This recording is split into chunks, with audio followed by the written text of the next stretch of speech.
Confirm me whether I am live or not, guys, very quickly. Confirm me in the chat box whether I am live or not. So a very good evening, guys. Chapter number 3 we are going to do today. So बहुत ही मजा आने वाला है. Chapter number 3 में मैं आपको बता दूं ज्यादातर practical questions are asked from this chapter. So yes guys, इस चैप्टर में से आपका सम्स बनाने ज्यादा आता है, जो आज हम लोग डिस्कस करने वाले हैं, जिसके लिए मैंने आपको मल्टीपल फॉर्मूलाज का एक समरी भी दिया था. Total cost, total fix cost, total variable cost, average cost, marginal cost. And also then they ask you different theories on the chapter of demand, है ना. तो एक बार for 30 minutes initially हम लोग थोड़ा बहुत important theory parts को cover करने का कोशिश करेंगे, और उसके बाद मैं आपको 4-5 तो sums करवाऊंगी, जिससे आपका confidence boost up हो जाएगा. I'll be discussing variety of sums which is actually relevant for your exams. So guys, please confirm me in the chat box whether I am live or not, and please inform your friends also that we have started with the session.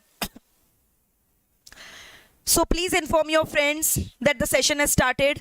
Good evening Harshad, good evening Saraya, good evening Kriti, Kuldeep. Good evening guys. Good evening everyone. Good evening. Please join very fast. Good evening Ipili, Shravant. Good evening guys. Good evening.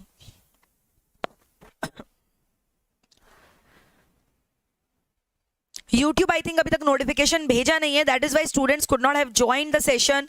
Please आप अपने जो भी relevant groups वगैरह है उसमें inform कर दीजिए कि मैम का सेशन स्टार्ट हो गया है, ताकि वो बच्चे भी जुड़ जाए और एक भी सेशन का एक कीमती मिनट भी जो है वेस्ट ना करे, बिकॉज एक मिनट मेरे सेशन का आपके एग्जाम्स के लिए बहुत ज़्यादा इंपॉर्टेंट है guys. Thank you Reni Sarkar, it means a lot to me. Reni saying ma'am you are the best. Thank you, thanks a lot. Yes, Prudhvi, it is already there. It is already there. Good evening, Varnika. अच्छा, before starting with the session मैं आपको एक चीज़ और बताना चाहती हूँ कि पूरा SPM BVM का मैंने फुल फ्लेजेड मैराथन ले रखा है, जिसका मैंने ऑलरेडी लिंक डिस्क्रिप्शन बॉक्स में दे रखा है. So you guys can also refer to that marathon which is actually very important and relevant for your exams perspective. And second of all, if you guys haven't subscribe the channel, please subscribe it and do not forget to press the bell icon. Please subscribe our channel and do subscribe our Telegram channel also. उसमें भी आप जुड़ सकते हो, क्योंकि वहाँ पे सारे नोट्स वगैरह आपको मिलते हैं. Yes Prithvi, you can do it later on, because ये जो सेशन है आपका यूट्यूब में रहेगा. ठीक है, आज के लिए तो रहेगा, बाद का मैं गारंटी नहीं दे सकती हूँ. So yes, let us start with the session. Let us start with the power pack session. Please confirm me in the chat box. Are you guys fully energetic, fully enthusiastic? Energy level should be very high so that we can hit on this session. So tell me guys, are you guys ready to rock and roll? Are you guys ready to rock and roll? चलो, let us start with the session. सबसे पहले हम लोग discuss करेंगे demand क्या होता है. तो इस चैप्टर में आपको दिखाई देगा कि बहुत सारे पोर्शन इकोनॉमिक्स से रिलेटेड है, जो ऑलरेडी हम लोगों ने कहीं ना कहीं कवर किए थे. Demand, supply, cost, revenue. तो वैसे तो ये चैप्टर बहुत ज़्यादा लेंदी है, which is impossible to cover merely in a session of 1 hour, but फिर भी मैं कोशिश करूंगी कि जितना हो सके मैं यहाँ पे आपको रिवीजन करवा दूँ. ऑलरेडी मैराथन का लिंक मोनिशा डिस्क्रिप्शन बॉक्स में दिया हुआ है. अगर आप मेरा फर्स्ट सेशन देखोगे ना, ये मिशन का फर्स्ट सेशन, उसके डिस्क्रिप्शन बॉक्स में मैंने पिन कर दिया है. And also I am also giving you the notes of individual chapter in the description box, so you can also refer my notes from there. आज का भी जो चैप्टर का नोट्स है वो मैं आपको लेटर ऑन डिस्क्रिप्शन बॉक्स में पिन कर दूंगी. ठीक है, चलो. So do not worry about the notes, do not worry about the link of the marathon, everything will be given to you. ठीक है, एंड ऑल्सो इसलिए मैंने बोला आप टेलीग्राम चैनल में भी हमें फॉलो करो. चलो, now what does the word demand means. तो डिमांड में हम लोग कंज्यूमर के पॉइंट ऑफ व्यू से डिसीजन लेते हैं, और सप्लाई में हम लोग सप्लायर यानी कि प्रोड्यूसर के पॉइंट ऑफ व्यू से डिसीजन लेते हैं. तो डिमांड का मतलब क्या हुआ?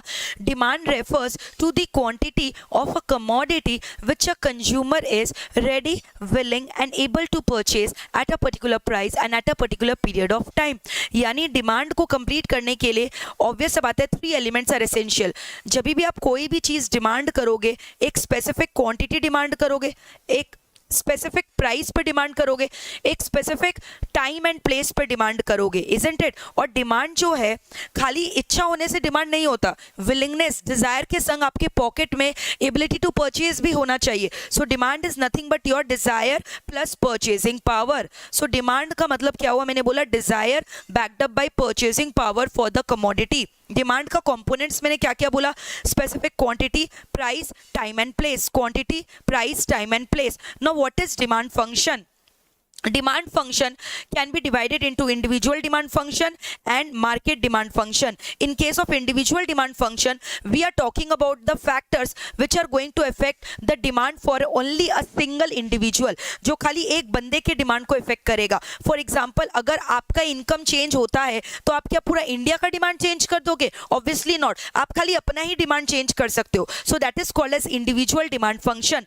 बट अगर there are certain factors because of which demand for the country as a whole can change, and then it is called as market demand function.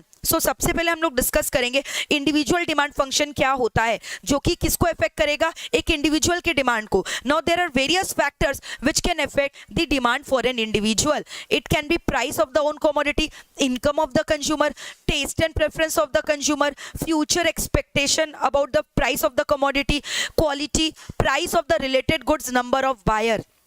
Now very quickly we are going to discuss all the factor one by one. सबसे पहला factor क्या है? Price of the own commodity.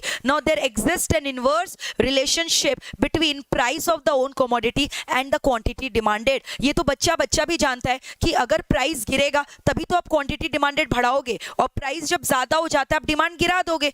Obviously we are all human beings, तो जहां सस्ता दाम दिखेगा, जहां प्राइस फॉल होगा, वहां हम लोग ज्यादा डिमांड करेंगे. यानी price and quantity are moving in the opposite direction, which means there exists an inverse relationship between them. और जब भी दो वेरिएबल के बीच में inverse relation होता है, we say the shape of the demand curve is downward sloping. So in case of price of the own commodity, the shape of the demand curve is downward sloping. Next factor is price of the related goods. Now related goods can be of two types, substitute goods and complementary goods. In case of substitute goods, there always exists a direct relation. यहाँ पे हम लोग दो goods का बात कर रहे हैं. For example, can you give me some example of substitute good? Sanil, Preeti, can you give me some example of substitute good which can be used in place of one another? If tea is not available, you can consume coffee. If coffee is not available, you can consume tea. है ना? So when tea का price is rising, suppose tea is becoming costly, so yes we can prefer coffee ना. तो price of tea rises, demand for coffee is rising. So there is a direct relation between price of tea and demand for coffee. Direct relation मतलब shape of the demand curve is upward sloping. Now what about the complementary goods? Complementary goods are not used in place of one another, rather they are jointly consumed. They are consumed together to satisfy any human want. Example, bread and butter. If bread you are consuming, you consume it with the butter. अगर bread महंगा हो गया, bread का price बढ़ गया, तो आप bread ही नहीं खरीदोगे, तो बटर का क्या दरकार है? तो ऑटोमेटिकली बटर का डिमांड विल फॉल. तो एक का प्राइस बढ़ रहा है, दूसरा का डिमांड गिर रहा है, तो यानी दोनों का रिलेशन कैसा हो गया? इनवर्स, है ना? That is why in case of complementary goods you have a downward sloping demand curve. Next is your income of the consumer. In case of income of the consumer, here we discuss about two types of good. One is normal good and the second one is inferior good. Now what is normal goods? Normal goods are the good quality of goods which you like to consume. अच्छे quality of goods होते हैं जो हमें खाना पसंद है. और अगर आपका इनकम बढ़ गया तो आपको नहीं लगता आप अपना स्टैंडर्ड ऑफ लिविंग बढ़ाओगे, आप ज्यादा ज्यादा नॉर्मल गुड्स खाओगे, तो इनकम राइज हो रहा है तो नॉर्मल गुड्स का डिमांड भी राइज हो रहा है. यानी दोनों का रिलेशन कैसा हो गया? Direct relation means again shape will be upward sloping. But inferior quality goods are bad quality of goods which we do not like to consume, जो हमें कंज्यूम करना अच्छा नहीं लगता है, but sometimes we have to consume because your income level is not sufficient. तो अगर income बढ़ेगा तो आप ज्यादा घटिया क्वालिटी ऑफ गुड्स खाओगे? नहीं, rather you are going to substitute the consumption of inferior goods with normal goods, right? तो if your income is rising you are going to reduce your inferior goods consumption, because of which the relationship becomes inverse, है ना? and downward sloping demand curve, backward bending or downward sloping demand curve. Next factor is your point number 4, taste and preference of the consumer. If you are going to like a commodity, if you find a commodity to be tasty, demand will rise. If you do not like a commodity, demand will fall. Other factors are remaining constant. Future expected price is rising. अगर आपको किसी ने बोला कि ये जो pen है ना इसका दाम फ्यूचर में बढ़ने वाला है, तो मेरा रिएक्शन क्या होगा, आज ही ज्यादा खरीद लो। तो कोई चीज का अगर प्राइस फ्यूचर में बढ़ने वाला है तो आप उसका प्रेजेंट डिमांड क्या करोगे, बढ़ा दोगे, और फ्यूचर में गिरने वाला है तो प्रेजेंट डिमांड क्या करोगे, गिरा दोगे। So again direct relation, other factors are remaining constant. जब भी हम लोग एक फैक्टर डिस्कस करते हैं वी ऑलवेज अज्यूम कि other factors are remaining constant, for which we use the term ceteris paribus. तो इंडिविजुअल डिमांड ये सारे हो गए जो अभी हमने डिस्कस किए। मार्केट डिमांड क्या हो गया, जो पूरे कंट्री के डिमांड को इफेक्ट करेगा, which includes these factor, demographic structure of the country, distribution of income, government policy, business cycle, seasonal and weather condition. ठीक है, ये सब एक बार खुद से आप रीड करोगे। Next, what is law of demand. Now in exam sometimes they give you write a short note on law of demand. Law of demand क्या है, law of demand states the technical inverse relationship between price and quantity demanded।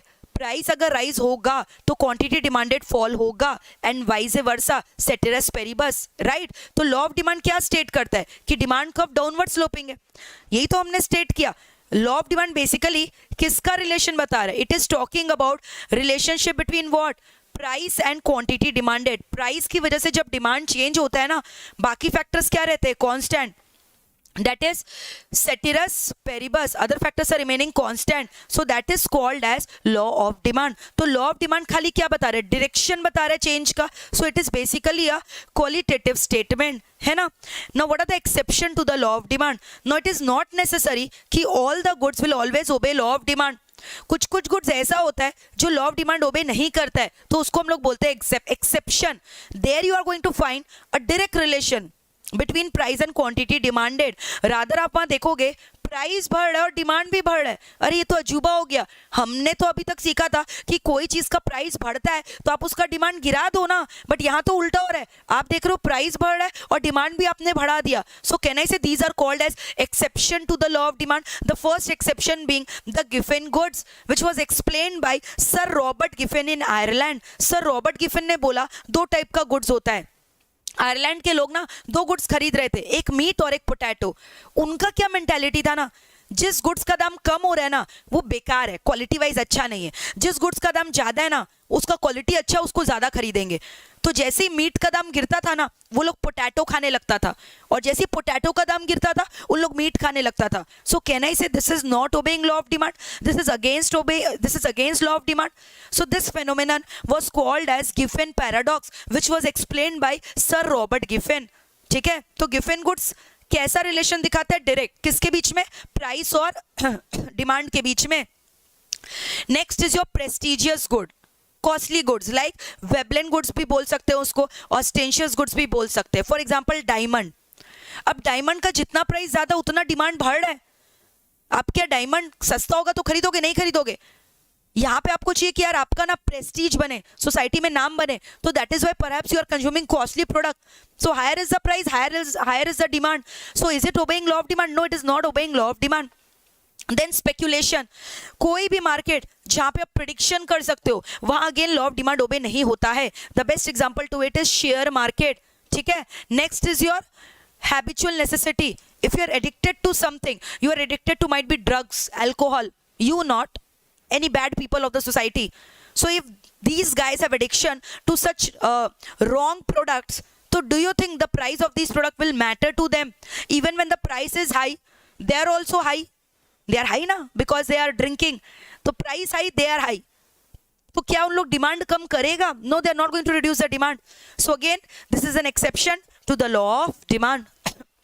All right, so all these are exception to the law of demand. तो exam में आता है write a short note on exception, so you can write any of the 4 points. So learn any of the 5 points. Giffen paradox, prestigious good. You can write about speculation. You can write about ignorance of the consumer. Consumer was not aware of the price. Trade cycle, quality, etc. Now what is demand schedule? The tabular representation of the information on price and quantity demanded is called as demand schedule. अभी तक मैंने graph बनाया था, graphical representation को curve बोलते हैं। जब इसी चीज को आप टेबल वाइज रिप्रेजेंट करोगे ना टैबुलर फॉर्मेट में, तो इसको हम लोग क्या बोलते हैं, demand schedule. So I hope we are through with this. Then we have discussed the difference between change in quantity demanded and change in demand. Now be careful. Change in quantity demanded, का मतलब demand is changing, but यहाँ पे demand changes because of change in price of the own commodity. Other factors will not change, but change in demand में भी demand change हो रहा है, but किसके कारण? other factors के कारण. खुद का price क्या रहने वाला है? constant. price of the own commodity will be remaining constant. All right, यानी अदर फैक्टर्स का मतलब मैम बताओगे? Income of the consumer can change, price of the substitute goods can change, price of the complementary goods can change, taste and preference can change, but price of own commodity will not change. Now change in quantity demanded can be divided into two types, expansion and contraction. Change in demand can be divided into two types, increase in demand and decrease in demand. Now expansion का मतलब क्या हो रहा है? Demand बढ़ेगा. कब बढ़ेगा? जब प्राइस गिरेगा. Other factors constant. कॉन्ट्रैक्शन का मतलब क्या? डिमांड कम होगा. कब कम होगा? जब प्राइस बढ़ेगा. Other factors remaining constant. Now because of expansion और contraction there is a movement along the same demand curve. In expansion there is a downward movement, in contraction there is an upward movement. Now what about change in demand? Two types, increase in demand and decrease in demand. Increase in demand का मतलब demand rise हो रहा है. खुद का price will not change, price will remain constant. So ma'am, why? How can it rise? अगर आपका income rise हो रहा है, don't you think your demand will be increasing? So it can rise when income of the consumer is rising, I is rising, या when price of the substitute goods is rising, या फिर taste and preference moves in favour of the commodity, या future expected price rises, या फिर price of the complementary goods fall. इसका पूरा उल्टा कर दोगे तो क्या हो जाएगा? Decrease in demand. No, because of increase और decrease there is a shift in the demand curve. Increase in demand में there is a rightward shift, decrease in demand में there is a leftward shift. So are we through with this? So this completes your change in demand and change in quantity demanded. ठीक है. Now we are going to discuss about elasticity of demand. तो आज फटाफट हम लोग discuss करेंगे what is elasticity. Now what is elasticity? Elasticity का definition बताओगे? कैन आई से law of demand was talking about the direction of change. When price will rise, demand will fall, but who will talk about the magnitude of change in demand? Elasticity. So what is elasticity of demand? It is the measure of degree of responsiveness of change in quantity demanded due to change in price of the own commodity ceteris paribus. यानी क्या चीज को major कर रहा है? Quantitative change को. किसका quantitative change को? क्वांटिटी डिमांडेड का. जो किसकी वजह से चेंज हो रहा है? प्राइस की वजह से. यू नो प्राइस इलास्टिसिटी का फॉर्मूला क्या हो गया? अभी मैंने बोला percentage change in quantity demanded divided by percentage change in price. Other factors are constant. Now you know price elasticity can be of 5 types. How many types of price elasticity can be there? It can be of 5 types. What are those 5 types? Let us discuss them one by one. First one is called perfectly elastic. Second one is called perfectly inelastic. Highly elastic, highly inelastic, unitary elastic. So you know what is perfectly elastic? In case of perfectly elastic, numerical value is equal to infinite, which means your percentage change in price is 0. ये fraction का value infinite कब होगा? जब नीचे वाला denominator 0 होगा, which means percentage change in price is 0. that is price is remaining constant. यानी आपका प्राइस नहीं चेंज हो रहा है, you are only changing your demand. So that is called as perfectly elastic demand, and the shape of the demand curve will be horizontal. What about perfectly inelastic? Perfectly inelastic अगर मैं बात करूँ तो वहाँ पे numerical value will be 0, which means this time your quantity demanded is not changing. Your demand is remaining constant irrespective of the change in the price, and in that case demand curve will be vertical. What about highly elastic demand? When percentage change in quantity demanded is more than percentage change in price, we call it as highly elastic demand, and the shape is flattered, numerical value greater than 1. Inelastic क्या हो गया? उल्टा. When percentage change in price is greater than percentage change in quantity demanded, we call it as inelastic, numerical value less than 1. Shape is steeper. What about unitary elastic? When percentage change in quantity demanded is equal to percentage change in price, which means what? Suppose price मैंने बोला rise हुआ 50% से, quantity rise होगा कि fall? Ma'am, this is a universal truth. When price will rise, quantity has to fall. If we go by law of demand, quantity will also fall by 50%. तो दोनों का change equal है ना. तो जब दोनों का चेंज इक्वल होता है तो हम लोग उसको क्या बोलते हैं? Unitary elastic demand, where the numerical value is equals to 1 and the shape of the demand curve is rectangular hyperbola. Now you know there are different methods of measuring price elasticity. अभी मैंने आपको formula दिखाया था percentage method का. This is the formula. Percentage change in quantity demanded by percentage change in price. ठीक है. When you cancel out this formula ultimately क्या बचेगा? Delta D by D into P by delta P. Next is your arc elasticity which is given by professor Baumol. In case of arc elasticity you take the average. ठीक है. Instead of taking original demand and original price you take their averages respectively. So that is called as arc elasticity. All right, clear है. Then we have discussed geometric method. In case of geometric method, what is the formula? Lower segment of the demand curve by upper segment of the demand curve, है ना. For example, if I ask you, tell me the value of elasticity at the midpoint. C पे क्या होगा? तो अब यहाँ पे आप खड़े हो तो यहाँ पे लोअर सेगमेंट क्या है? सी है ना, और अपर सेगमेंट क्या है? सी है, और सी मिड पॉइंट है. तो सी और सी क्या हो गया? इक्वल, यानी न्यूमेरिकल वैल्यू इक्वल्स टू क्या हो गया? 1. So lower segment of the demand curve divided by upper segment of the demand curve, that is the value of elasticity. All right. फिर हमारा कौन सा मेथड है बताओ? Total expenditure method, where we try to sort out और understand the relationship between price and total expenditure. If the relationship between price and total expenditure is inverse, then we say elasticity is highly elastic. If the relationship is constant, we say unitary elastic. If the relationship is direct, we say it as inelastic. ठीक है. So these are the different methods of measuring price elasticity. And देखो ये सारे methods हमने discuss किए थे, ये सारे types discuss किए थे. vertical, perfectly inelastic, this is highly elastic, है ना. ठीक है, clear है. और ये less than 1, inelastic. Now moving on to the next type of elasticity which is called as income elasticity. तो यहाँ पर आप क्या कर रहे हो? डिमांड का चेंज मेजर कर रहे हो because of change in income of the consumer. So income elasticity is a measure of degree of responsiveness of change in demand of a commodity due to change in income of the consumer. ठीक है. यहाँ पे formula क्या हो जाएगा बताओ? Delta D by D into I by delta I. Whereas I stands for original income, delta is your change in income, है ना.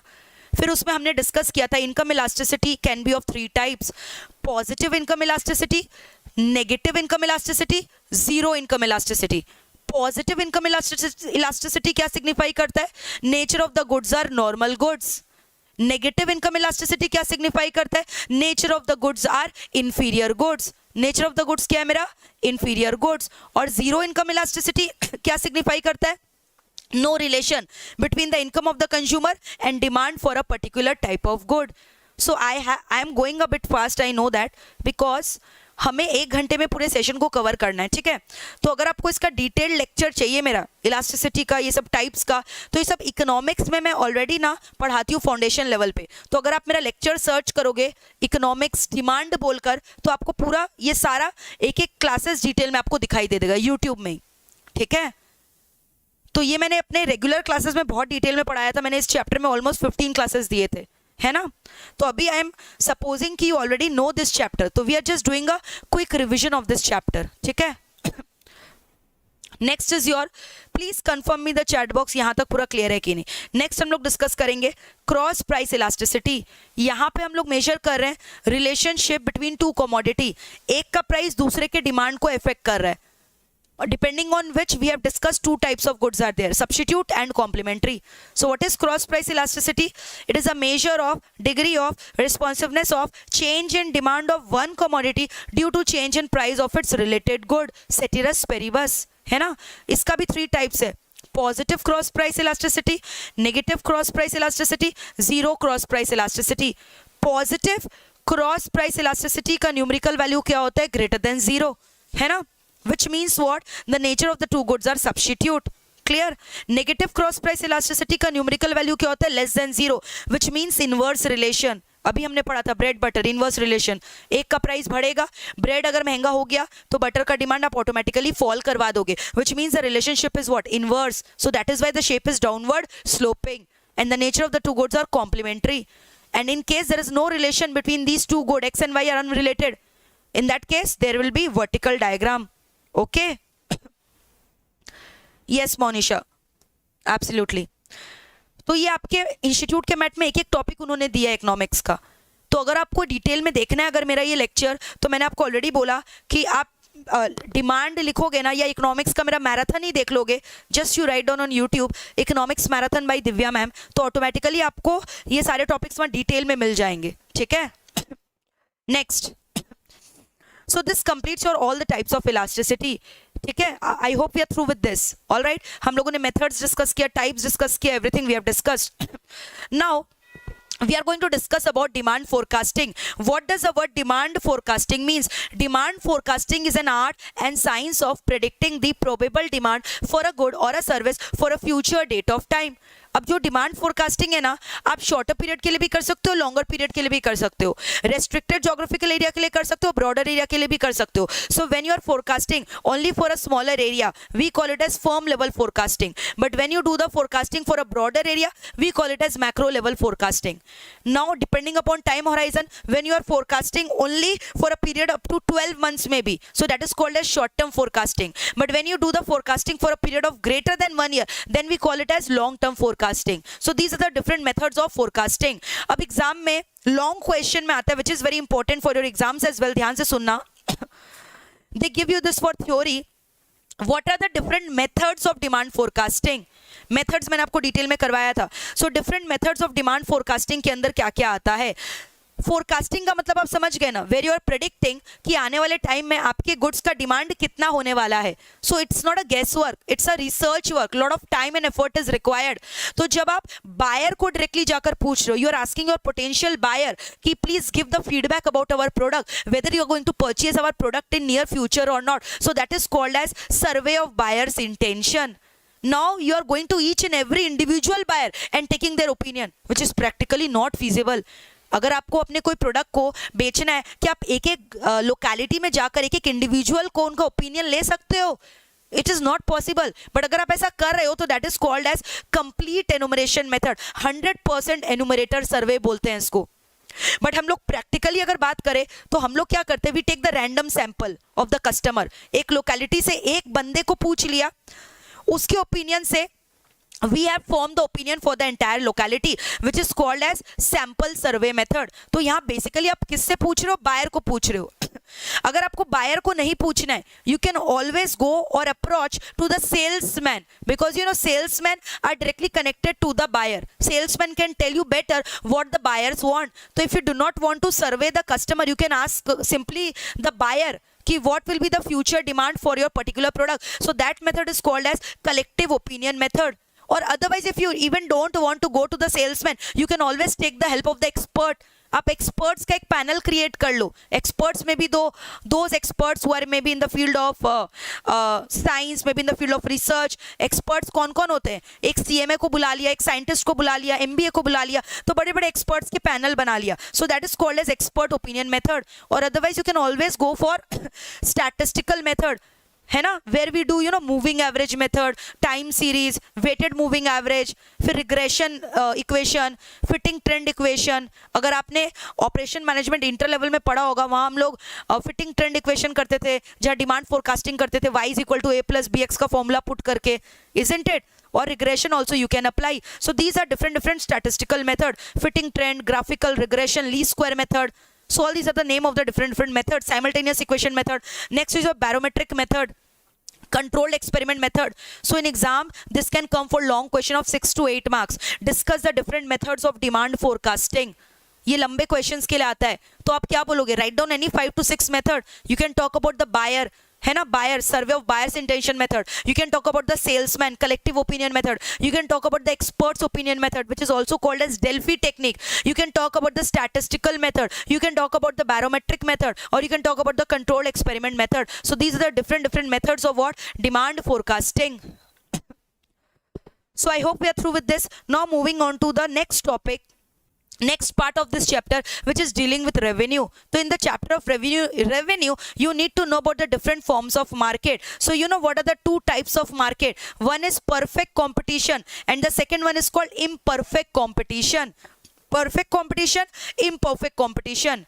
Now under imperfect competition, they are further classified into monopoly, oligopoly, monopolistic competition, and also duopoly. And the fourth one is duopoly. So tell me guys, what are the two types of market? Perfect competition, imperfect competition. Imperfect competition can be further classified into monopolistic competition, monopoly, oligopoly, duopoly. Now we have to discuss about the AR-MR curve, है ना, under different forms of market. Now सबसे पहले if I talk about perfect competitive market, तो perfect competitive market, as you all know, is not a real world market. It does not exist in the real world because of the weird assumptions that we take here. ये हम लोग assume करते हैं large number of buyer and seller, goods are homogeneous, है ना, perfectly alike in all respect, free entry and free exit of the firm in the long run. यहाँ पे क्योंकि goods homogeneous है, every seller is selling the same good, तो यहाँ selling cost नहीं होता है. We also assume यहाँ transportation cost भी नहीं होता है. Perfect knowledge of buyer and seller. Now because of this factor, आप खुद सोचो ना, if everyone is selling the same type of product, no advertisement cost is being incurred, so don't you think price per unit will remain constant? Every seller is going to charge the same price, every buyer will be buying the product at the same price. So who is determining the market price here? Market price is not determined by buyer or seller, rather it is determined by intersection of demand and supply curve. The point where demand and supply curve intersect each other determines your equilibrium market price. All right, so this is all about perfect competition. तो अब आप खुद सोचो, unit sold 1 रहे, चाहे 2, चाहे 3, चाहे 4, चाहे 5, price per unit will not change, it is going to remain constant 5 5 5 5. Now can't you find out TR? What is total revenue? Price multiplied by output. तो आपने multiply किया, what did you find? Every time TR is rising by 5 rupees, 5, 10, 15, 20, 25. And what about average revenue? Average revenue is price per unit, है ना. तो AR कैसे निकलता है? TR by Q करके ना. एवरेज कैसे निकालोगे? टोटल को डिवाइड कर दोगे नंबर ऑफ यूनिट सोल्ड से. So AR is nothing but equal to P. How did you get AR is equal to P? Ma'am AR is equal to TR by P. TR is what? P into Q.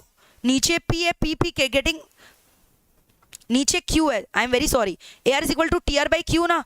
So Q getting cancelled, तो ultimately AR is nothing but price per unit ना. अब what is MR? Marginal revenue. Marginal revenue is nothing but change in total revenue. So every time you find out the change in TR, you are getting 5. 10 minus 5, 5. 15 minus 10, 5. 20 minus 15, 5. 25 minus 25. So what relationship you are getting here? AR is always equal to MR. So exam में they ask you in which market AR is equal to MR? AR is equal to MR in perfect competition. Can you see here? Irrespective of the units sold, your AR is always remaining constant 5 5 5 5, and so is your MR. So what will be the shape of AR MR curve? It will be a straight line horizontal to the x-axis. And what about the total revenue curve? TR is always rising by 5 rupees. So TR, units sold rising, TR is rising, direct relation which makes the TR curve straight line upward sloping curve. तो AR और TR का shape I think clear है perfect competition में. There is no problem. आप read कर सकते हो इसको, fill in the blanks को. Please read it once very quickly. Then we will talk about monopoly. ठीक है?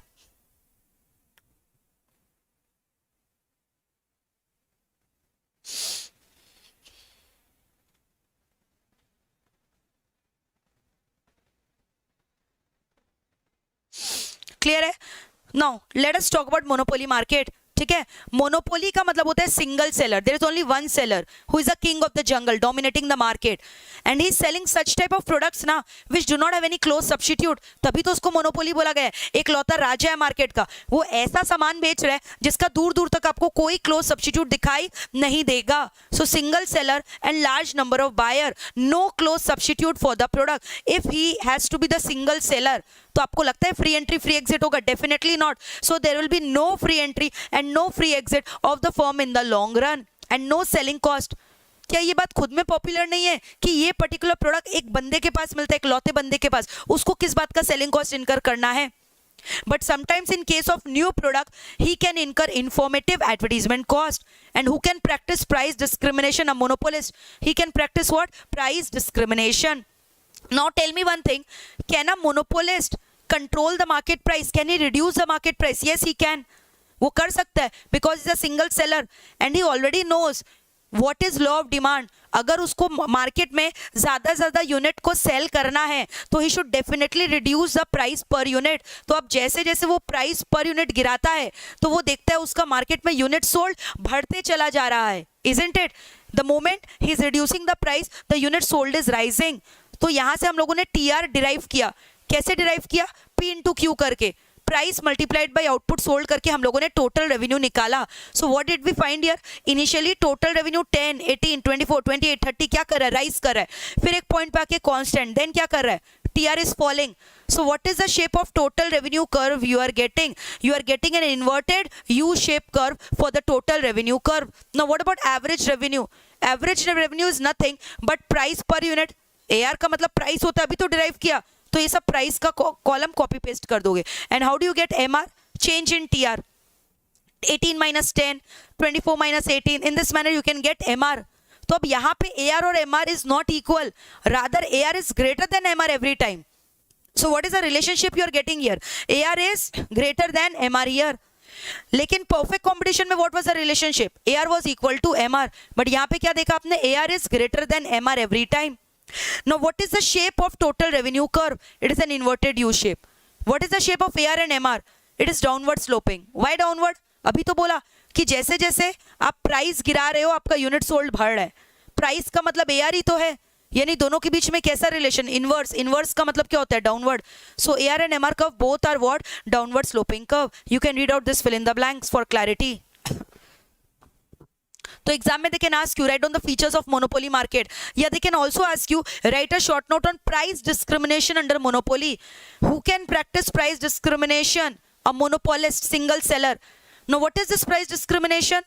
He is charging different prices from two different customer and that too for selling the same product. तो ऐसा वो कर सकता है क्या? हाँ, एक लौता सेलर है, एक कस्टमर से हाई प्राइस ले रहा है, एक कस्टमर से लो प्राइस, और गुड्स और सर्विसेज सेम ही बेच रहे हैं। इसी प्रैक्टिस को हम लोग बोलते हैं प्राइस डिस्क्रिमिनेशन, ठीक है? सो it is an act of charging different price from two different customer for selling the same product or rendering the same services, not for any reason associated with the difference in the cost of production. तो ऐसा वो कब करेगा? जब उसका दो market का price elasticity different है, अलग अलग है। एक मार्केट का प्राइस इलास्टिसिटी इलास्टिक है, दूसरे का इन इलास्टिक है। इलास्टिक मार्केट मतलब price sensitive customers are there, so better to charge a lower price. Inelastic मतलब कैजुअल कस्टमर्स, प्राइस से फर्क नहीं पड़ता उन्हें, so better to charge a higher price. Now what are the different forms of price discrimination? It can vary from person to person, place to place, ठीक है, depending upon the trade. So it can be personal price discrimination, place price discrimination, और it can B trade और use price discrimination. So personal, place, और एक मैंने क्या बोला बताओ? और एक क्या बोला? Trade, depending upon the usage. And when is price discrimination possible? Only when the two market is having different price elasticity, otherwise it is not possible, ठीक है? Now you know in exam they also give you write on the difference between perfect competition and monopoly. तो आप दोनों का features लिख लेना। Perfect competition में homogeneous good होता है, मोनोपोली में एक सिंगल सेलर होता है। परफेक्ट कंपटीशन में large number of buyer and large number of seller.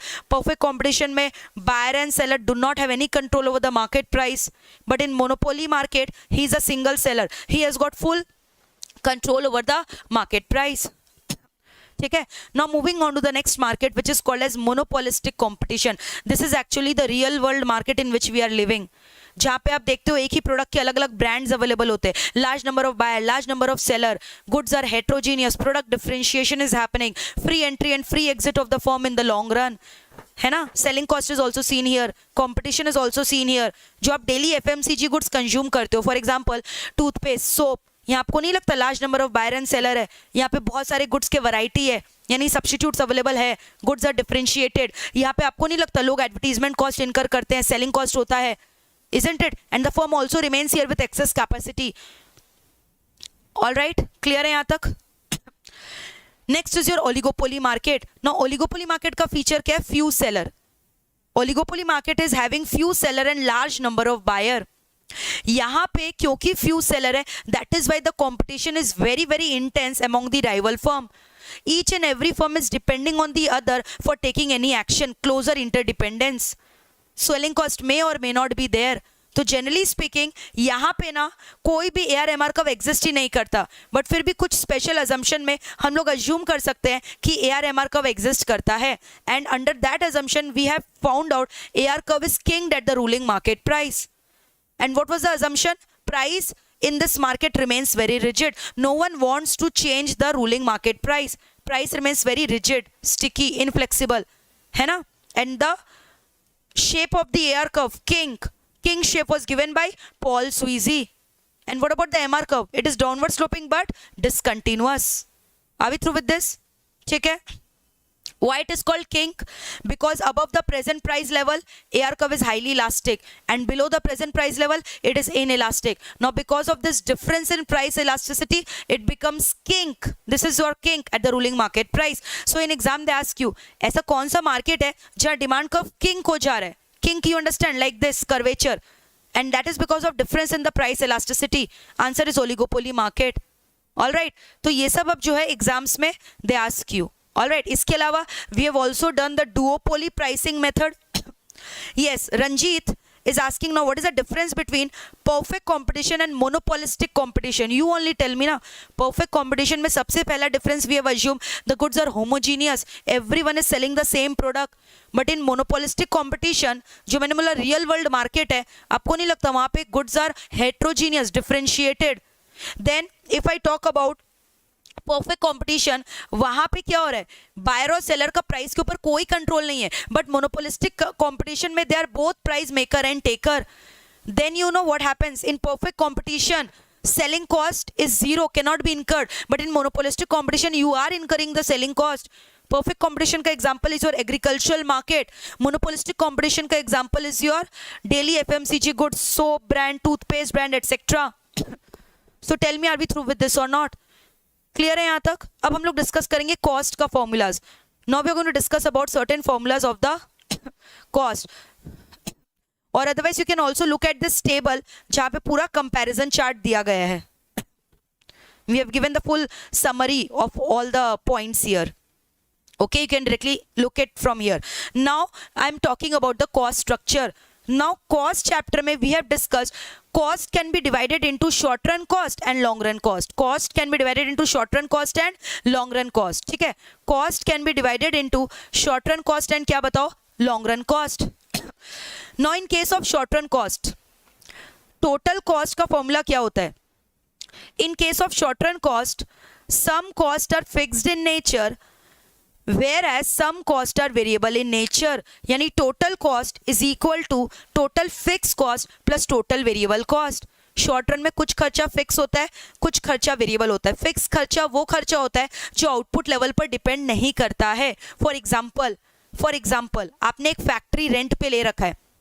अब आपको नहीं लगता ये जो रेंट है वो मुझे हर महीने के एंड में अपने लैंडलॉर्ड को देना पड़ेगा, irrespective of the level of output you are producing there. आपने 1000 आउटपुट बनाया, 2000 बनाया ही नहीं, ज्यादा बनाया, कम बनाया, रेंट तो देना ही पड़ेगा, और वो भी फिक्स्ड अमाउंट, लाख रुपया रेंट देना पड़ रहा है. So can I say rent is an example of total fixed cost? But then what is your variable cost? ध्यान से सुनना. Raw material don't you think is your variable cost? जितना ज्यादा आपने यूनिट्स ऑफ आउटपुट बनाया उतना ज्यादा आपको रॉ मटेरियल खरीदना पड़ा, तो रॉ मटेरियल का खर्चा डिपेंड अप हो रहा है आउटपुट लेवल पे, तो वो खर्चा जो आउटपुट लेवल पे डिपेंड करता है उसको वेरिएबल बोलते हैं, बट जो खर्चा आउटपुट लेवल पे डिपेंड नहीं करता है उसको क्या बोलते हैं, fix cost. So total cost is the summation of fix cost and variable cost. Fixed costs are those costs which are independent of the level of output produced, but variable costs are those costs which are dependent on the level of output. For example, rent of the room is a fixed cost, raw material is your variable cost. Now again tell me one more thing. Salary of a watchman, आपने एक watchman appoint किया है, every month he is required, you are required to pay him the salary, चाहे आप ज्यादा output बनाओ, कम बनाओ या बनाओ ही नहीं. क्या इससे कोई रिलेशन है वॉचमैन का सैलरी का आपके आउटपुट के लेवल से? नहीं. तो that is again an example of what, fix cost. But electricity, cost of fuel, wages, ये सब क्या चीज का एग्जांपल हो गया, वेरिएबल कॉस्ट का. तो शॉर्ट रन में दो टाइप का खर्चा होता है, some cost are fixed whereas some costs are variable. Fixed cost is independent, has no relationship with the output level, but variable cost is depending on the output level. But in, you know what is happening in the long run, all the costs are variable in nature. Total cost is equal to total variable cost in the long run. So long run में fixed cost का कोई concept ही नहीं होता है. So if you want to revise, you can look it from here, variable cost और fixed cost का difference. So tell me, fixed cost is if it is not changing, so don't you think it will be a straight line horizontal to the x-axis like this? This will be the diagram. और जैसे जैसे output rise हो रहा है, your variable cost is also rising, so it will be a straight line upward sloping curve. Are we through with this or not? Now what about the average cost curve? How will you get the average cost curve? अच्छा, total cost क्या है? In the short run, can I say TC is equal to TFC plus TVC? TC का formula क्या हो गया? TFC. Total cost का formula क्या हो गया? Total fix cost plus total variable cost. Total fix cost कहां से स्टार्ट हो रहा है? Above the origin. वाई? क्योंकि even when you are not producing anything, fixed cost तो has to be incurred. मैंने अभी बोला, आप आउटपुट चाहे नहीं भी बनाओ तो भी आपको वॉचमैन को सैलरी देना पड़ेगा, आपको रेंट देना पड़ेगा, तो और फिर उसके बाद आउटपुट लेवल बढ़े तो भी फिक्स कॉस्ट उतना ही रहेगा, 1 lakh. So that is why fix cost is horizontal. But what about the variable cost? It is rising with the rise in the output level, so it is what? Inverted as starting from the origin.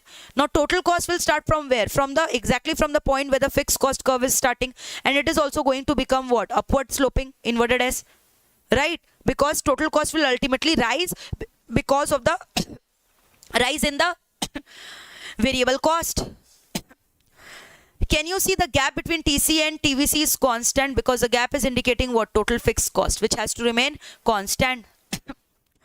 Now how do you get the average cost? If you divide all of them with the output level, you will be getting average. So average total cost is equal to average fixed cost plus your average variable cost. Now average cost का shape क्या होता है? U shape.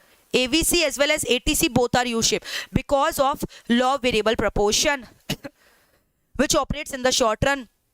Marginal cost is also U shape, but diagrammatically always you look it like a hockey stick. Actually it is U shape, but जब भी आप देखोगे आपको ये hockey stick दिखाई देगा. All right. Now AC and AVC का gap, why it is falling continuously? क्योंकि AC और AVC का gap क्या signify करेगा? AFC. Although total fixed cost constant है, but आपका average तो continuously fall होगा. Why ma'am? Because AFC is equal to TFC by Q. अगर ऊपर वाला कांस्टेंट है 1 लाख 1 लाख 1 लाख, अब आउटपुट लेवल आप 1 2 3 4 चेंज करोगे तो एवरेज तो कंटिन्यूअसली गिरेगा ना, फॉल होगा. सो that is why AFC curve is also downward sloping. देख लो, AFC curve is always downward sloping, and that is why the gap between AC and AVC is falling because the gap denotes what? AFC. Clear है? Now in the long run we derive LAC curve, long run average cost curve. किससे derive करते हैं? Short run average cost curve से. And in the long run, LAC curve is called as planning curve and the envelope curve. ठीक है? Now look at these formulas which I was talking about. Yes, quick formulas. जिसके बाद हम लोग sums discuss करेंगे.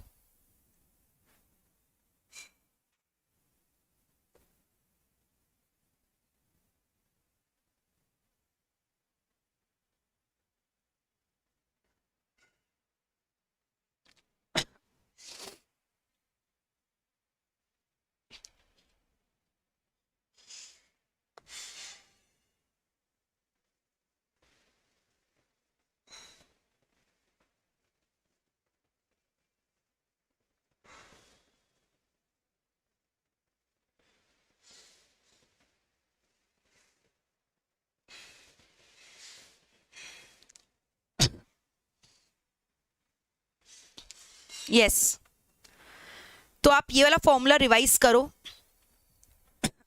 जिसके बाद मैं आपको सम्स करवाने वाली हूं. टोटल कॉस्ट क्या है? Total fix cost plus total variable cost.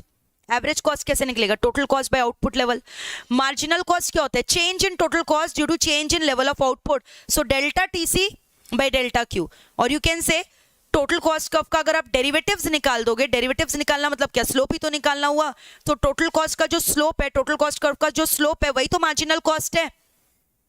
और you can also say summation of your marginal cost is your total cost. अगर उल्टा कर दो, इंटीग्रेशन, इंटीग्रेशन मतलब एडिशन ना. AFC क्या हो गया? AFC is equal to what? TFC divided by Q, है ना. AVC क्या हो गया? TVC by Q. तो अब ध्यान से देखो, टोटल कॉस्ट में मैंने फंक्शन क्या लिखा है? K मेरा कांस्टेंट है. ये कांस्टेंट क्या है? टोटल फिक्स कॉस्ट है ना, which is not depending upon output level. But जो वेरिएबल कॉस्ट है वो किसका फंक्शन है, आउटपुट लेवल का, which is indicated by F x, x is my level of output. अगर अब मैं बोलूं एवरेज कॉस्ट तो क्या हो गया, total fix cost by output level, x is my level of output, तो ये मेरा total fix cost divided by output यानी एवरेज फिक्स कॉस्ट, प्लस ये क्या है टीवीसी बाय आउटपुट लेवल यानी एवीसी। तो TV total average fix cost plus average variable cost करोगे तो एवरेज टोटल कॉस्ट आ जाएगा। एवरेज फिक्स कॉस्ट देख रहे हो, के मेरा total fix cost constant divided by output level which is X. वैसे एवीसी कैसे आया, F X by X, F X Y, because it is a function of output level, variable cost is your function of output level. और marginal cost कैसे निकालोगे, slope निकाल के, which is first order derivative. ठीक है, फिर आपको पता है जब भी कोई भी पॉइंट मैक्सिमम या मिनिमम होगा, सो एट मैक्सिमम और minimum point the slope is always zero, at maximum और minimum point the slope is always zero. फिर हम लोग सेकेंड ऑर्डर डेरिवेटिव करते हैं क्या देखने के लिए, कि वेदर इट इज मैक्सिमम और minimum, whether the value is maximum और minimum. If the second order derivative is greater than zero then it is minimum, if it is less than zero then the value has reached its maximum point. तो देखो first order derivative क्यों करते हैं, to find out the maximum और minimum value of x. फिर हम लोग second order derivative करते हैं to check whether the equation is maximum और मिनिमम। और फर्स्ट ऑर्डर डेरिवेटिव निकाल कर हम लोग उसको जीरो से इक्वेट क्यों करते हैं, एक्स का वैल्यूज निकालने के लिए। अब सेकेंड ऑर्डर डेरिवेटिव अगर जीरो से कम आया तो वो मैक्सिमम है, जीरो से ज्यादा आया तो वो क्या है, minimum. So tell me are we through with this और नॉट। चलो अब हम लोग क्या करेंगे, सम्स डिस्कस करते हैं। Let us discuss some of the sums. Okay चलो, so please guys solve sum number 1 with me. I am telling you these sums are very very important. फिर कंज्यूमर सरप्लस का भी फॉर्मूला हमने किया था, producer surplus का भी formula हमने किया था। What is consumer surplus, what a consumer is willing to pay minus what he actually pays, है ना।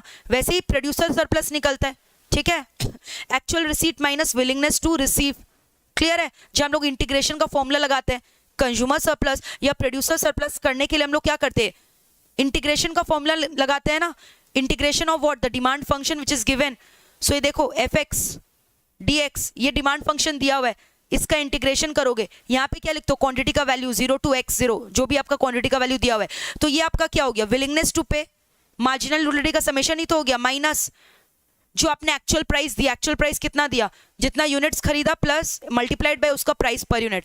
तो ये क्या चीज का फॉर्मूला है, कंज्यूमर सरप्लस का। ठीक है, so are we through with this? Similarly we do the formula for producer surplus. चलो now let us solve the sum. Please guys read question number 1. इसको read करिए अच्छे से। read it.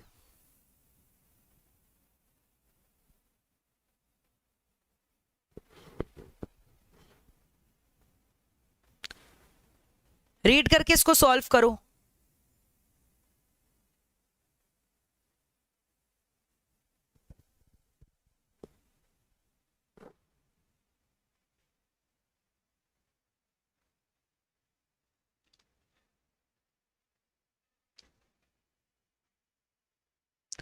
चलो can we do it together,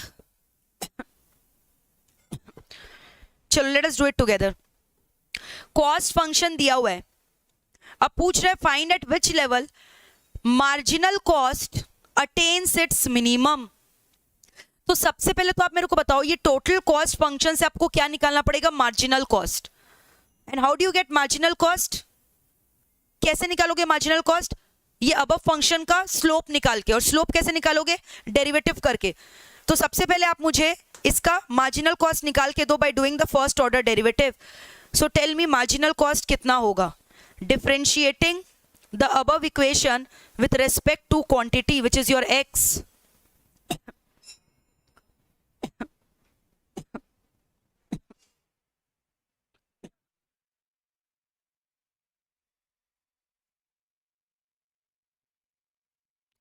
So derivative I hope आपको आता है, बताओ इसका डेरिवेटिव क्या होगा, 3 will come down isn't it, तो क्या हो गया इसका डेरिवेटिव,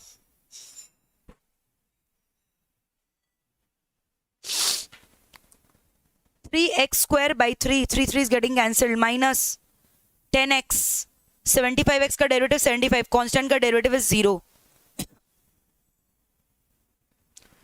तो क्या आया मेरा marginal cost, x square minus 10x plus 75. Tell me, have you got this or not? Everyone has got this as marginal cost or not?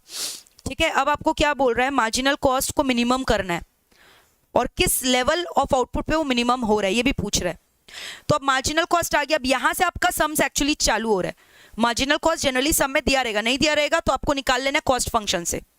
Now once you have obtain the value of marginal cost, अब आप क्या करोगे, इसका सबसे पहले first order derivative करोगे, फिर second order derivative. तो सबसे पहले we are applying first order derivative. First order derivative करोगे विद रिस्पेक्ट टू एक्स, तो क्या आएगा, 2x माइनस 10 है ना. तो अभी मैंने क्या किया, फर्स्ट ऑर्डर डेरिवेटिव. तो आपको पता है ये मेरा स्लोप निकल गया. तो स्लोप में क्या होता है मेरे को बताओ, स्लोप में क्या होता है, स्लोप जब भी आता है एट मैक्सिमम और मिनिमम वैल्यू द स्लोप का वैल्यू इज इक्वल टू 0. तो इसको हम लोग इक्वेट करेंगे 0 से. ये स्लोप आ गया ना हमारा मार्जिनल कॉस्ट कर्व का. तो x का वैल्यू कितना आएगा, 10 डिवाइडेड बाई 2, यानी लेवल ऑफ आउटपुट क्या आ गया, 5. यानी the above equation is either maximum और minimum when x is equal to 5. अब मैक्सिमम है कि मिनिमम है, उसके लिए ये वाला इक्वेशन का क्या करते हो, second order derivative. So again you have to do the derivative. तो 2x माइनस 10 का अगर मैं डेरिवेटिव करूं तो इसका डेरिवेटिव क्या होगा बताओ, 2x का डेरिवेटिव 2 होगा, कांस्टेंट का डेरिवेटिव इज 0, यानी +2 which is greater then 0. Greater than 0 का मतलब क्या होता है, सेकेंड ऑर्डर डेरिवेटिव अगर ग्रेटर देन 0 है, इसका मतलब क्या हुआ कि इक्वेशन कहां पे रीच कर गया था, मैक्सिमम पॉइंट की minimum point, it has reached its minimum point. यानी मार्जिनल कॉस्ट मिनिमम है जब x का वैल्यू 5 है. Marginal cost is minimum when the value of x is 5. तो अब पूछा है क्या, मार्जिनल कॉस्ट कब मिनिमम है, when x is equal to 5. और बोल रहा है उस पॉइंट पे मार्जिनल कॉस्ट निकालो. So once you have got x as 5, can't you put the value of x as 5 here to get the value of marginal cost? तो अब x square यानी 5 square minus 10x यानी 10 into 5 plus 75. Can anyone give me the value? marginal cost का value बताओ कितना आ रहा है,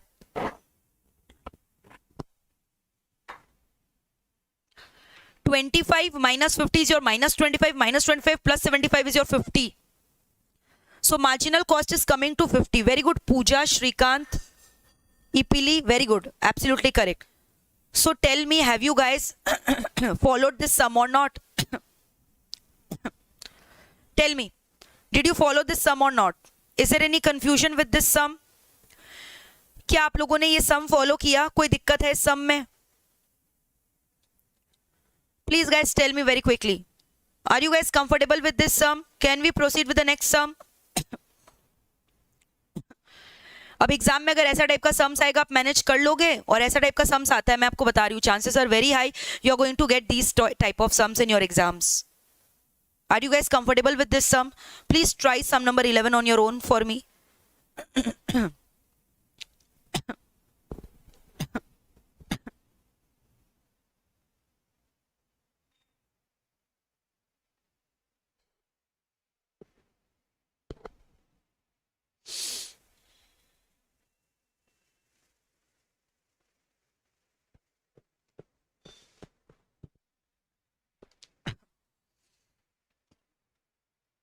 सॉल्व करो.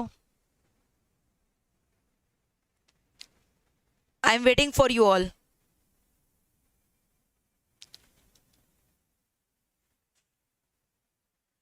Solve this sum.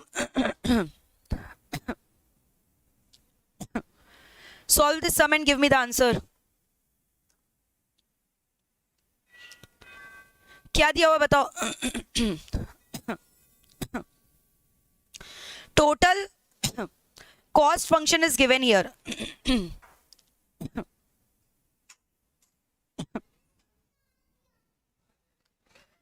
Total cost function is given here.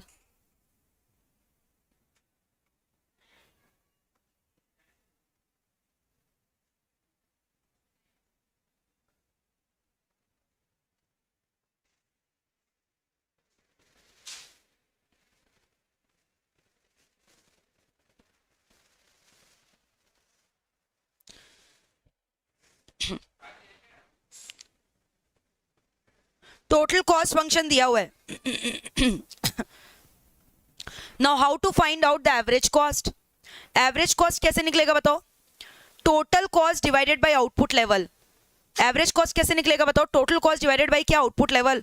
Output level कितना है यहाँ पे? x है ना, तो अगर आप ये इक्वेशन को x से डिवाइड कर दोगे तो एवरेज कॉस्ट आ जाएगा ना, तो x से डिवाइड करो, divided by x, what you are going to get? Tell me the value of average cost. Average cost कितना होगा बताओ? डिवाइड करो x से, कितना आया? 4x square plus 9x plus 11 plus 27 divided by x. So tell me, are you guys getting the value of average cost or not? ये पूरा equation को आपको किससे डिवाइड कर देना? x से। तो 4x क्यूब बाई एक्स किया 4x square, 9x square by x किया 9x, 11x बाई एक्स किया 11 and 27 divided by x. So this is the value of average cost which you have got here.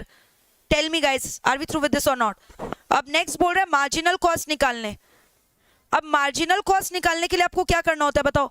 Marginal cost निकालने के लिए ये वाला equation का आपको स्लोप निकालना होगा ना। So differentiating the above equation with respect to X, है ना।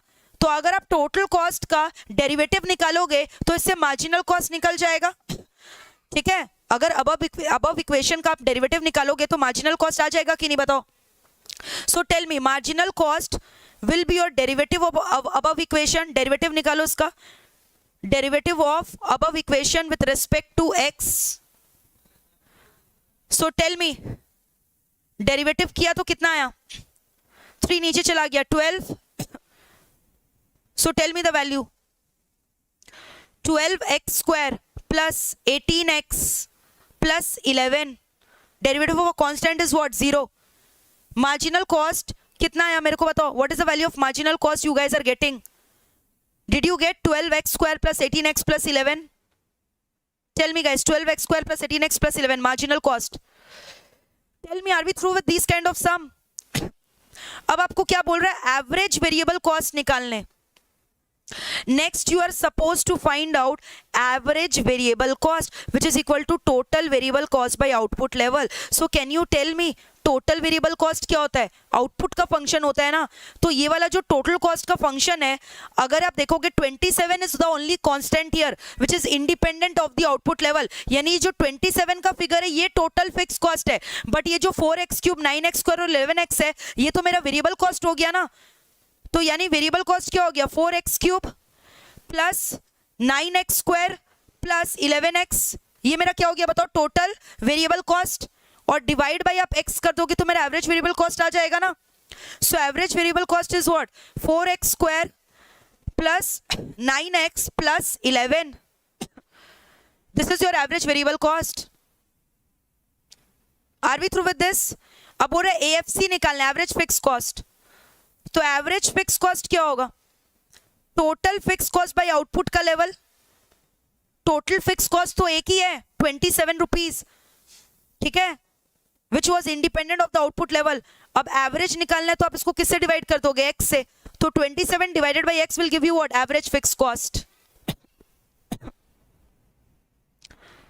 सो tell me guys, are we through with these kind of sums और नॉट? तो यही सब हमें निकालना था इस सम में, और कुछ नहीं निकालना है। तो बताओ एग्जाम में अगर ये सब टाइप का सम आएगा क्या आप मैनेज कर लोगे? Will you be able to manage? I am telling you guys from this chapter, theory के अलावा maximum they give you practical, and trust me guys, practical is very very scoring. Once you understand the logic of the formulas, you do not have to memorize the formula, you just have to understand the logic. Once you get the logic, it becomes very easy to apply. So tell me guys, are we through with this or not?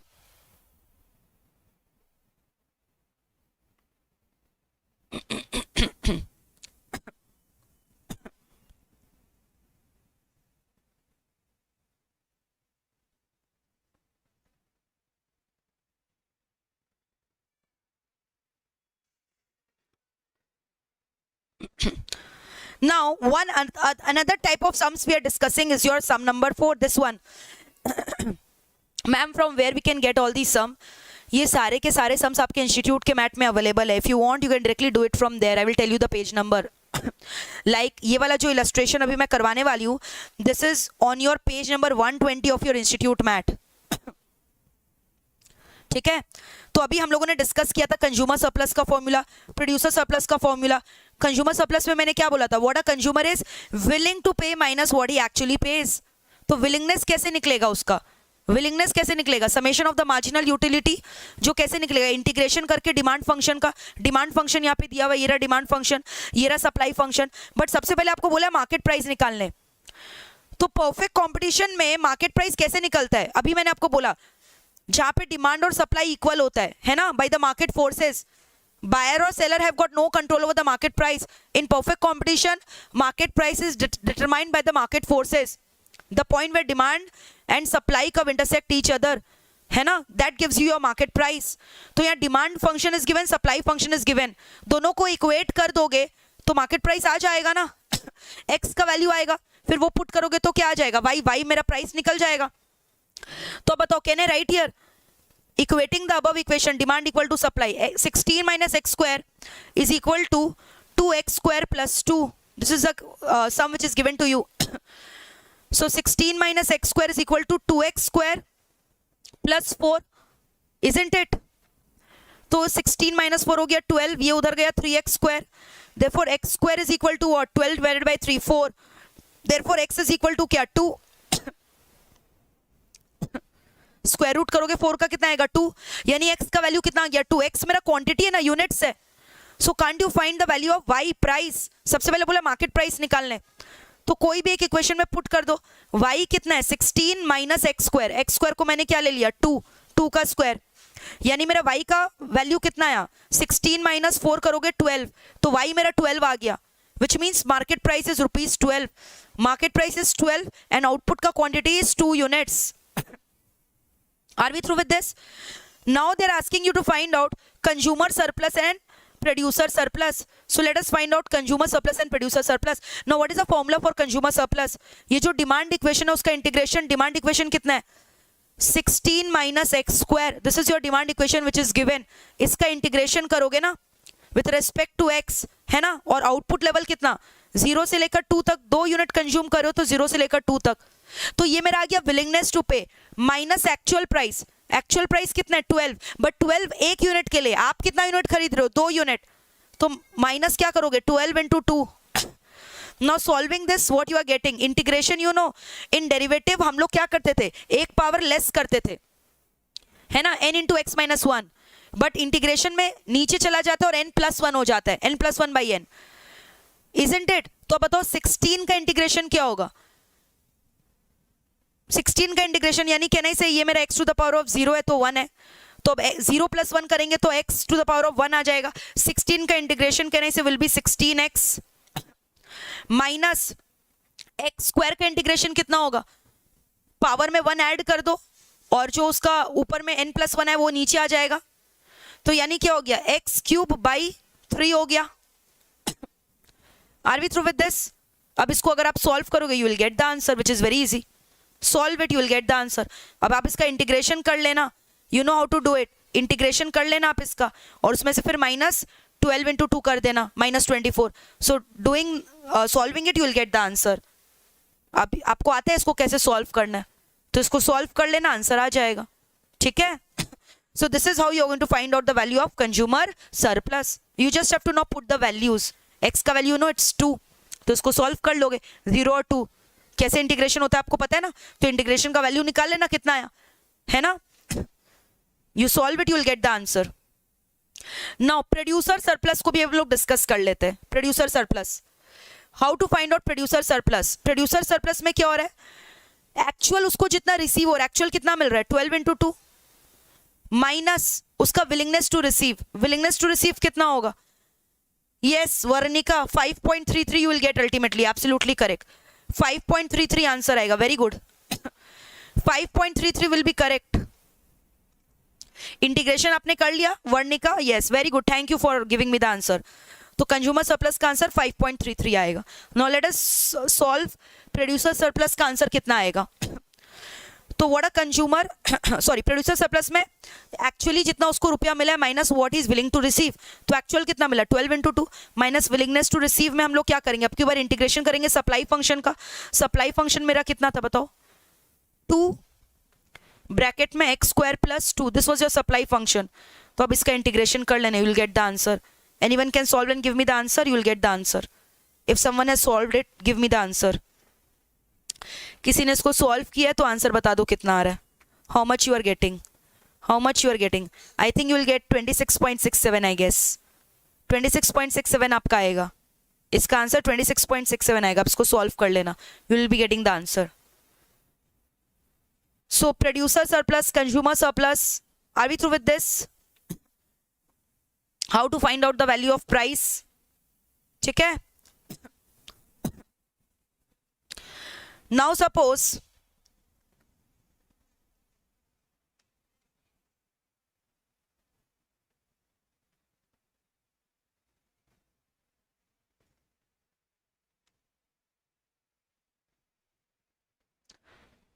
ये सब सम देखो repetitive आप कर लोगे. Again your cost function is given, you have to find out the cost when the output is 5. तो x की जगह 5 लिखोगे, you will get the value of cost. अब बोल रहा है एवरेज कॉस्ट निकालना है, तो एवरेज कॉस्ट निकल जाएगा 10 यूनिट्स का. और मार्जिनल कॉस्ट कैसे निकालोगे, इसका स्लोप निकाल के. So these kind of sums can be done by you, we can do it easily.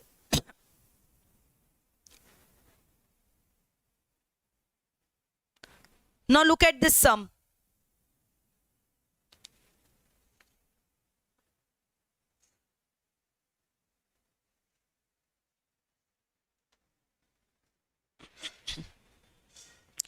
Some number 19. Total cost का फंक्शन दिया हुआ है, टोटल रेवेन्यू का फंक्शन दिया हुआ है.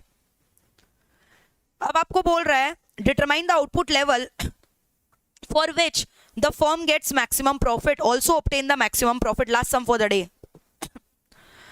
अब बताओ इसको कैसे सॉल्व करोगे. तो आपको नहीं पता, रेवेन्यू माइनस टोटल कॉस्ट अगर आप करोगे तो आपका प्रॉफिट का वैल्यू आ जाएगा. तो do it. Total cost total revenue minus total cost निकाल के दिखाओ, जिससे आपको प्रॉफिट का फिगर आएगा. So once you get the figure of the profit, once you get the figure for the profit, ठीक है, अब हमें क्या करना है, उसका डेरिवेटिव निकालना है. First order second order derivative करेंगे. तो चलो प्रॉफिट कितना आएगा बताओ. Can I say my profit figure will be equal to total revenue minus total cost. Total revenue मेरा कितना है 3x cube minus 3x square plus 656x. इसमें से टोटल कॉस्ट को माइनस करो, यानी minus x cube minus 60x square minus 8x. So solving this, what is the equation of total profit which you are getting? 3x cube minus x cube will give you what? 2x cube minus 3x square minus 60x square. तो इससे आपका कितना value आ जाएगा बताओ. How much you are going to get? Tell me. How much?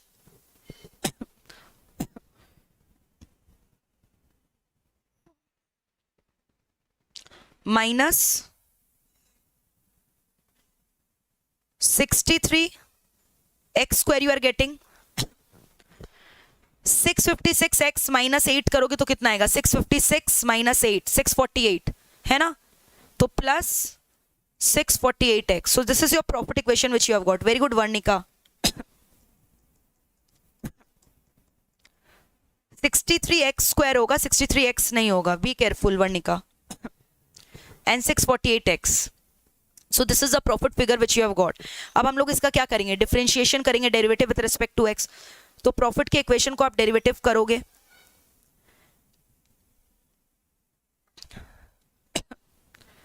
तो कितना आया 6x square minus 63 multiplied by 2 126x plus 648. This is a first order derivative which you have got. Tell me first order derivative is clear or not.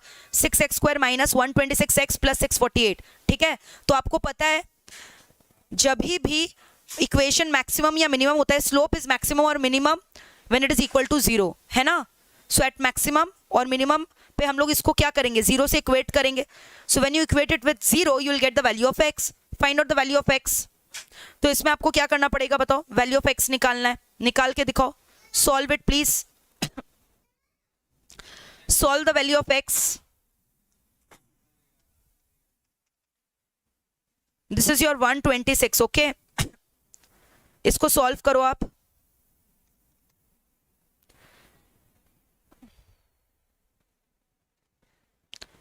x square minus 21x plus, you can simplify it. 6 से divide करोगे तो ये आ जाएगा। No equation छोटा हो गया। अब आप इसका मिडिल टर्म फैक्टर कर सकते हो, you can do it simply middle term factor. Middle term factor करोगे क्या आएगा बताओ? what you can take 12 and 9 you can take 12 9s are 108 ना, 12 9s are 108, तो 12 प्लस 9 आप कर सकते हो। X square minus 9x minus 12x right plus 108 is equal to 0। तो कितना आ गया? x माइनस 9 माइनस 12 बाहर में लिखे, अंदर क्या है? x माइनस 9, तो x is either equal to 9 और x इज इक्वल टू 12। तो x का दो वैल्यूज आ गया 9 एंड 12। x का मेरा कितना आ गया? दो वैल्यू 9 एंड 12, ठीक है। सो x का वैल्यूज दो आ गया 9 एंड 12। ओके, नाउ हम लोग चेक करेंगे सेकेंड ऑर्डर डेरिवेटिव। जो हम लोग क्यों करें ये चेक करने के लिए कि x का वैल्यू मैक्सिमम होगा कि मिनिमम होगा। So do the second order derivative. So once you do the second order derivative, first order derivative करने से ये आया मेरा। अब इसका सेकेंड ऑर्डर डेरिवेटिव करोगे तो क्या आएगा? Please do it. Second order derivative करके देखो क्या हो रहा है। 12x माइनस 126 है ना, 12x minus 126, this is the second order derivative. तो सेकेंड ऑर्डर डेरिवेटिव जब आप कर रहे हो कितना आया? 12x minus how much you are getting, check it. Second order derivative करो, इसका कितना आ रहा है? Now put the values.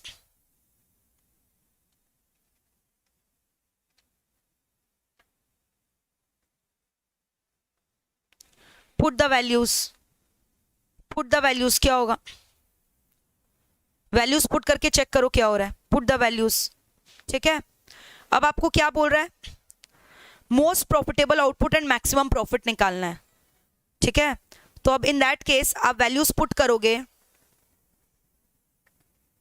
First order derivative किया तो ये आया है ना, 6x square minus 126 plus 6। Second order कर रहे हो तो 12x माइनस 126। अब यहाँ पे आप एक चीज देखो, x का वैल्यू पुट करो। एक बार 9 पुट किया तो 9 अगर पुट करोगे तो इसका वैल्यू कितना आएगा? नेगेटिव। नेगेटिव का मतलब क्या हो रहा है? Profit is maximum. जब भी नेगेटिव आता है मतलब इक्वेशन इज मैक्सिमम। और 12 पुट करोगे तो 144 माइनस 126 आएगा, विच इज रॉन्ग, क्योंकि तब वैल्यू पॉजिटिव आ जाएगा, विच मीन्स कि प्रॉफिट मिनिमम है। बट हमें यहाँ प्रॉफिट को मैक्सिमाइज करना है ना, तो इसलिए हम लोग x का कौन सा करेक्ट वैल्यू लेके चलेंगे? 9। तो x इक्वल टू 9 लेके कंसिडर करेंगे। तो प्रॉफिट मेरा कितना आया था बताओ? ये रहा मेरा प्रॉफिट का फिगर। अब x का वैल्यू आप यहाँ 9 पुट करोगे तो आपका मैक्सिमम प्रॉफिट निकल जाएगा, ठीक है। So you will find out x is equal to 9, what is the maximum profit which you are getting. Put x का वैल्यू को 9 पुट करके चेक कर लो यहाँ कितना आ रहा है। So when you are substituting it with 9, what is the value of profit which you are getting? 2 multiplied by 9 cube minus 63, 9 का square plus 648 into 9. Can anyone give me the answer how much you are getting?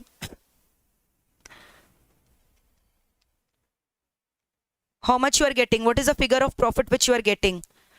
1458 minus 5103 plus, please correct me if I am writing any wrong figures.